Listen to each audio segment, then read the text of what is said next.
Hello, modern world history students. Happy Monday. Kick off this week. Let me introduce my weekly instructional lesson. So we are still working on the Industrial Revolution, the story of a product for our project. And we are now starting 2 new checkpoints, mine, which is the assembly line lesson. And you're going to start now working on your final products. Okay, you're going to do product research for Summit. So I want to go over my lesson with you. And the reason I thought I wanted to go over the assembly line because it really wasn't discussed much.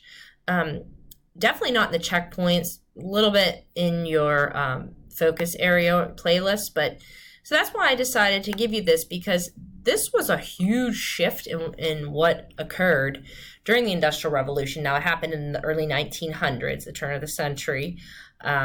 So I wanted to give you a little more information on this since it was so important, and it really changed the way products are made, and it changed the lives of workers. So you're going to do the assembly line lesson. And to start it off, I want you to watch this hilarious scene from I Love Lucy.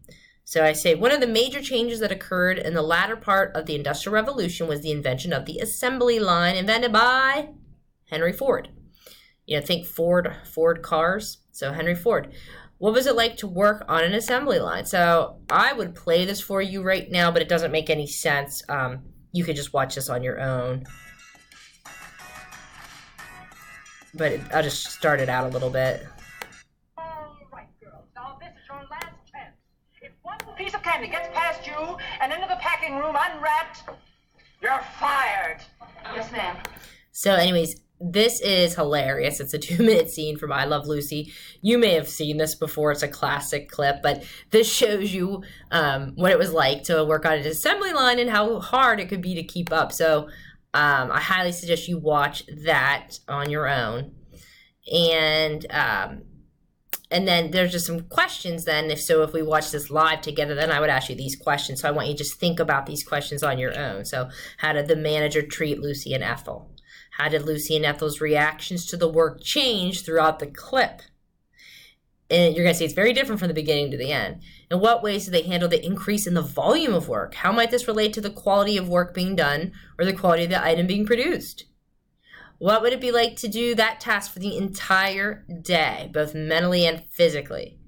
And then think about factory workers of the time received minimal pay, worked long hours, and often had horrible working conditions. So that's a nice way to start it out.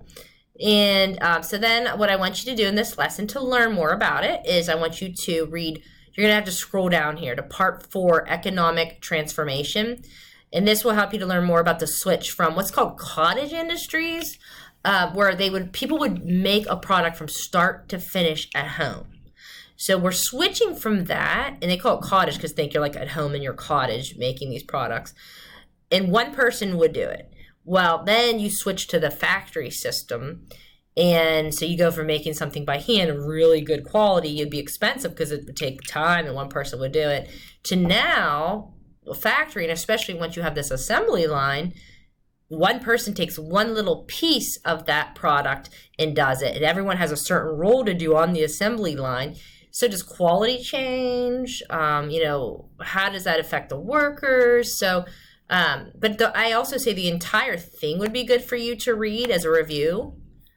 So I recommend reading this entire thing. It's all on the Industrial Revolution. To specifically go over what I'm talking about here with the assembly line, you'd want to scroll down here under this part, economic transformation, this section. They call the cottage industry domestic system. So that's what they're talking about here. They also say cottage industry right there, okay, when people worked at home. All right, and then they switch then to the factory system. And so you're going to learn about how the assembly line then, it becomes part of what's called mass production.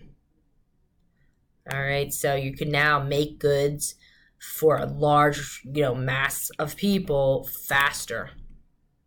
And that's what Henry Ford did. So I want you to read that. And then they're really two. I liked both of these clips, so I put them both in. This clip, PBS American Experience, if you ever have a chance to watch it, it's so good. So watch this. It actually shows you real pictures from this time period of Henry Ford and his assembly line.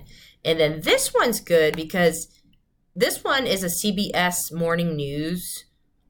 This was from 2013. It says Henry Ford's assembly line turns 100. And it's a nice current article. So it talks about the history of the assembly line, but then brings it to today and how it looks today, the assembly line. So it really revolutionized the way people do work. Okay, so that's why I thought it was important to touch on this topic. And now, here's the thing about this. I always loved teaching this in a brick and mortar classroom. In my old school in Maryland, I would have my students act out the assembly line, and it was actually a really fun lesson. I think the kids enjoyed it too. I would have everybody in my particular lesson, I would have a plate, and 2 hearts had to be traced and then colored on there, and each person had a job. So someone had to trace the circle, someone had to cut it out, someone had to trace 1 heart, someone had to trace another heart, someone had to color one, someone had to color. So you had to move real fast. But then at the start of the lesson, I had someone do it from start to finish completely on their own, like the cottage industry. And then we compared and contrast how many each got done, and then compared the quality. I encourage you to try to do this on your own, recruit some friends or your family members, and see how that works out. See if you can, to experience it. Explain. So what were the advantages and disadvantages of the assembly line? And so that's what I want you to answer. That's what I'm hoping you'll learn from this whole experience here is, what were the pros and cons of the assembly line? You might be thinking, well, geez, wouldn't it all be positive? And yeah, this definitely was a positive, but there are some negatives. And think about the lives of the workers as well. Think quality of products. And then take this little short matching quiz. And then for your elaborate piece, I want you to answer the following questions based on what you've learned in this lesson. I think a lot of them, the videos will help you really as well. All right, so you're going to answer these questions, and then this will stand for your elaborate then this week. Okay, so you can answer it right on here. Just, put some spaces in and put your answer and after each one of them, okay? And then do the self-assessment here. In what ways have you gotten better at this type of work? Answer that right there. So that is the assembly line lesson this week. And so that's what you need to do for me. And then you're also going to be working, now you're going to start working toward your presentation. The first step here is your product research. So I don't want to make this video too long, so I'm going to let you just start looking through everything. They give the instructions here of what you need to do, but I can make another video walking you through this, or we can do a live lesson if you want, or just going over this. But so I'm going to end this here, and then I'll talk to you more about what you're doing for the project. But the first step would be just to sort of start looking through all the resources, okay?